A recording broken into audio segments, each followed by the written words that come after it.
দুম্বা প্রাণীটির নাম শুনলেই মরুদেশের দৃশ্য ভেসে আসে চোখের সামনে। তবে বাংলাদেশেও যে বাণিজ্যিক ভিত্তিতে দুম্বা পালন করা লাভজনক তা প্রমাণ করেছেন এক খামারি। মরুর প্রাণীর খামার থেকে বছরে আয় করছেন প্রায় 40 লাখ টাকা। নীলফামারীর সৈয়দপুর উপজেলার রবিউল ইসলাম নামের এক খামারি গড়ে তুলেছেন এই দুম্বার ফার্ম। গ্রামে বিশেষ নিয়মে আধুনিক খামার ব্যবস্থা বানিয়েছেন। বর্তমানে খামারটিতে টার্কি ও আওয়াজি জাতের 60টি দুম্বা আছে। আমরা এমনিতে বিক্রি করি, অনলাইনের মাধ্যমে বিক্রি করি। অনলাইনের মাধ্যমে মানুষ যোগাযোগ করে এখান থেকে নেয়। আবার রংপুরে পার্টি আছে, ঢাকার পার্টি আছে, দিনাজপুরের পার্টি আছে, নীলফামারীর পার্টি আছে। এরা সবসময় বাচ্চার আগ্রহ, প্রচুর বাচ্চার আগ্রহ। রবিউলের ফার্মটি স্থানীয়দের কাছে এখন এক অনুপ্রেরণার নাম।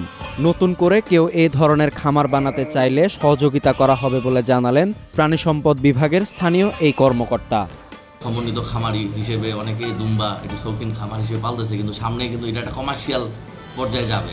তো আমাদের দপ্তর থেকে আমরা সর্বাত্মক পরামর্শ এবং ভ্যাকসিন এবং ওষুধপত্র আমরা দিচ্ছি, এবং যে কোনো রকমের পরামর্শ, বিশেষ করে আমরা চাই এই দুম্বার খামারটা আরও প্রসার হোক। কোরবানির ঈদে প্রতিটি দুম্বা 80,000 থেকে 2.5 লাখ টাকা বিক্রি হয়। স্থানীয় বাজারে প্রতি কেজি দুম্বার মাংস 3,000 টাকায় বিক্রি হচ্ছে।